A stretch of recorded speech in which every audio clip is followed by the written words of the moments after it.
Welcome to today's Explainer, where we're going to unpack a fundamental truth that literally affects every single one of us. We all get the exact same 24 hours in a day, right?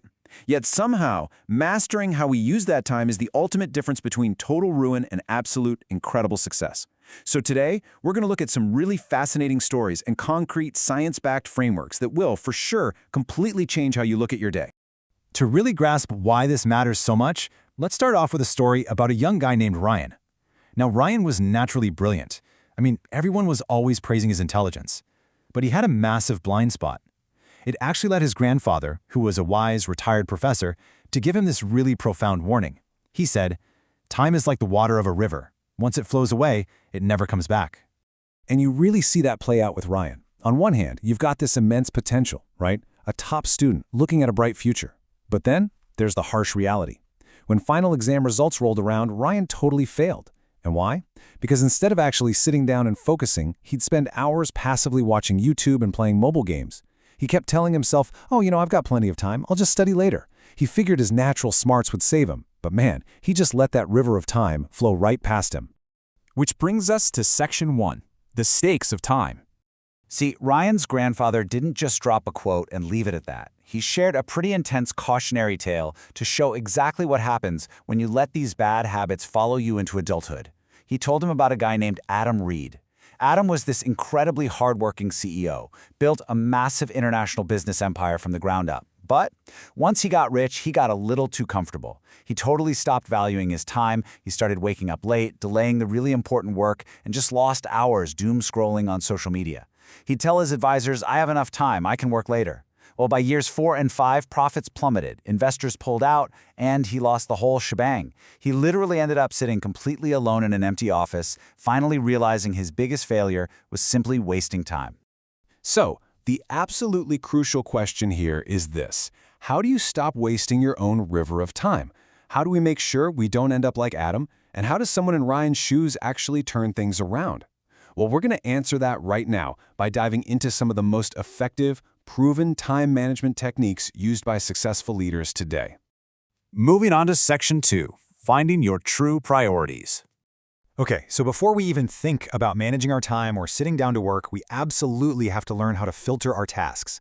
Because let's face it, you cannot do everything. Enter the Eisenhower Matrix. Named after former US President Dwight D. Eisenhower, this framework is a total game changer.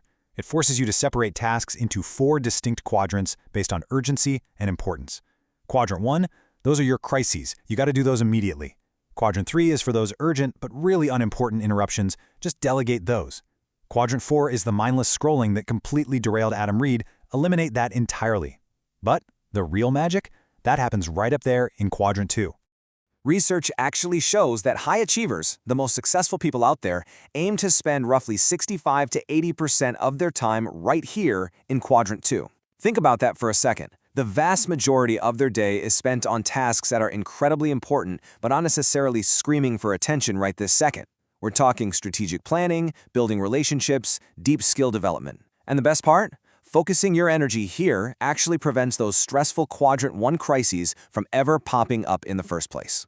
Now, if you're looking at your list and struggling to figure out which of those important tasks to tackle first, let me introduce you to a really fantastic and kind of quirky method. It's called Eat the Frog. It's inspired by this famous quote attributed to Mark Twain. The basic idea is, if the very first thing you do in the morning is eat a live frog, well, you can breeze through the rest of your day knowing the absolute worst is already behind you. In productivity terms, your frog is that huge, intimidating task you just keep putting off. By tackling it first thing, you build this massive, unstoppable momentum. So, I want you to just pause for a second and really ask yourself, what is your frog right now? What is that one high-impact Quadrant 2 task you're totally avoiding because it just feels too big or maybe too difficult? Figure out what that is and commit to making it the very first thing you do tomorrow morning. Let's get into Section 3, protecting your deep focus. All right, so you know your priorities. You've identified your frog. But how do you actually sit down and get the work done without getting distracted the way Ryan did? Well, most people operate reactively. They stare at this giant, never-ending to-do list, and they suffer from massive decision fatigue just trying to guess what to do next. The alternative? Working proactively from a scheduled calendar. This is the absolute core of a method called time blocking, where you take your entire day and chop it up into dedicated blocks of time. Here is exactly how you execute time blocking. You take those top priorities, you estimate how long they're honestly going to take, be realistic here, and you schedule them right into your calendar. And you have to treat these blocks like unmovable meetings with yourself. You also need to schedule in some buffer time, plus blocks for shallow work, like answering emails. Doing this completely prevents that toxic context switching, where your brain is just frantically jumping between totally different types of tasks and burning up all your mental energy. But once you're actually inside one of those time blocks, you need a reliable way to sustain that focus.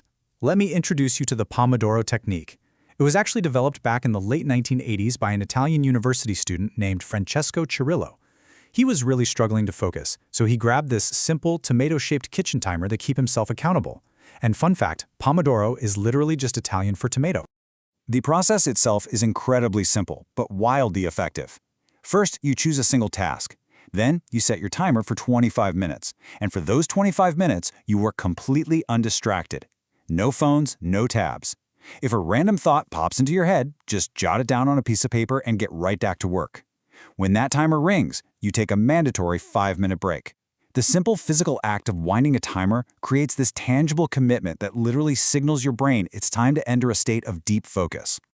But here is the real secret to making the Pomodoro method sustainable for an entire workday. It's the number 4. After you complete 4 of these 25-minute cycles, you absolutely must take a longer restorative break, usually somewhere between 15 and 30 minutes. You gotta step completely away from your screen to recharge. You really have to balance that deep focus with those restorative breaks. In fact, studies show that these planned breaks can actually increase your overall productivity by up to 20%. I mean, that's huge. These breaks allow your brain to essentially hit the reset button, reducing the cognitive fatigue that usually leads to burnout. So remember, you aren't losing time by resting. You're actually sharpening your mind so you can work faster and better. And that brings us to section 4, the turnaround. So remember Ryan? He heard that harsh story about Adam Reed losing absolutely everything, and he had this terrifying realization that he was heading down that exact same path. But instead of just giving up, Ryan applied the very concepts we've been talking about in this explainer. On day 1, he acknowledged his mistake. By week 1, he had built a rock-solid, disciplined study routine, no doubt time-blocking his days and eating his frogs first thing in the morning. He completely cut out the endless YouTube and gaming distractions. By month 3, he had fully reclaimed his status as a top student. And if you fast forward 10 years, Ryan actually became a highly successful entrepreneur. He proved without a doubt that if you master your time, you can completely rewrite your future. Ryan carried one vital lesson with him for the rest of his life, which was a direct echo of his grandfather's wisdom. Time is the key to success. Once you lose it, you can never get it back. It is, without question, our most finite resource. You can't borrow it, and there's no way to manufacture more of it. You can only choose how you're going to spend the budget you're handed each and every day. Which leaves us with this final, absolutely vital question to reflect on. Are you controlling your time, or is it controlling you? Are you out there setting the agenda, using tools like the Eisenhower matrix and time blocks? Or are you just constantly reacting to whatever distraction pops up? I challenge you. Take these frameworks, apply them to your day tomorrow, and finally reclaim your river of time. Thanks so much for joining me on this explainer.